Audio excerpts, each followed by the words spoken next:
गांव के छोटे से मिट्टी के घर में मुन्ना और उसकी बहन गुड्डी बैठे हुए थे। उनकी माँ दुर्गा रसोई में बैठी चूल्हे पे कुछ बना रही थी, लेकिन खाने के लिए घर में बहुत कम सामान था। रामलाल खेत से लौटता है, लेकिन उसके चेहरे पर चिंता की लकीरें साफ झलक रही थी। अम्मा, आज खाने में क्या बना रही हो? बेटा, आज केवल सूखी रोटी और नमक है।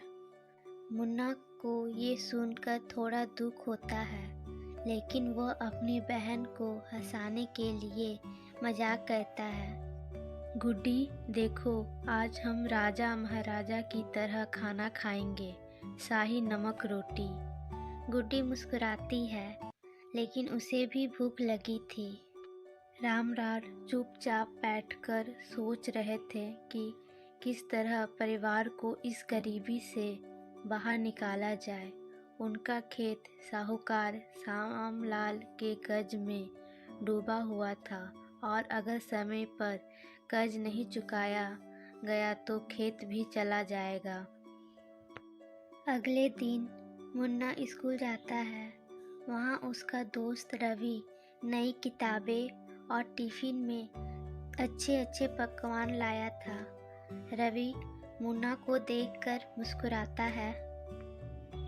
मुन्ना, आओ मेरे साथ खाना खाओ।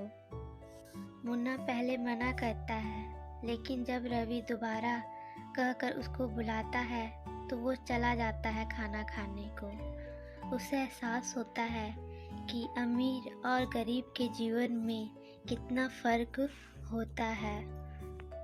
मुन्ना सोचता है, क्यों ना मैं भी कुछ ऐसा काम करूं जिससे हमारा गुजारा हो सके और हमारा जीवन बदल जाए। घर लौटते समय मुन्ना देखता है कि गांव के गणेश काका पुराने अखबार और किताबें इकट्ठा कर रहे हैं।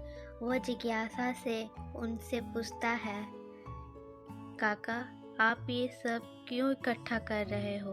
इसका क्या करोगे? बेटा, ये सब कबाड़ी को बेचकर पैसे मिलते हैं, इसीलिए मैं इकट्ठा कर रहा हूँ। ये सुनकर मुन्ना के दिमाग में एक आइडिया आता है। वह तय करता है कि वह गांव में पुराने कागज। अगले दिन मुन्नी किसी के पास पुराने अखबार, किताबें या कबाड़ हो तो दे दे। शुरुआत में लोग उस पर हंसते हैं। मुश्किलें आती है मुन्ने को काफ़ी, लेकिन धीरे धीरे उसे चीज़ें मिलने लगती है। वह सब इकट्ठा करके शहर के कबाड़ी को बेचता है और पहली बार उसके हाथ में 20 रुपए आते हैं। वह खुशी से घर लौटता है और अम्मा को पैसा देता है।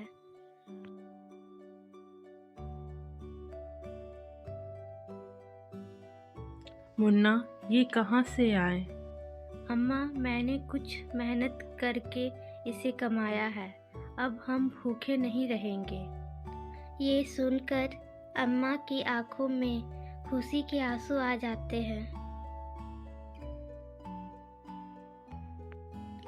श्यामलाल साहू को जब ये पता चलता है कि मुन्ना कबाड़ इकट्ठा कर बेच रहा है और अपने परिवार की गरीबी दूर करने की कोशिश कर रहा है, तो वह उसके रास्ते में रुकावट डालता है। वह गांव के लोगों को कहता है कि मुन्ना से कबाड़ ना दे। लेकिन जब मुन्ना को पता चलता है कि साहू ने गांव के लोगों को कबाड़ देने से मना किया है, तो वो काफ़ी उदास होता है। लेकिन मुन्ना हार नहीं मानता।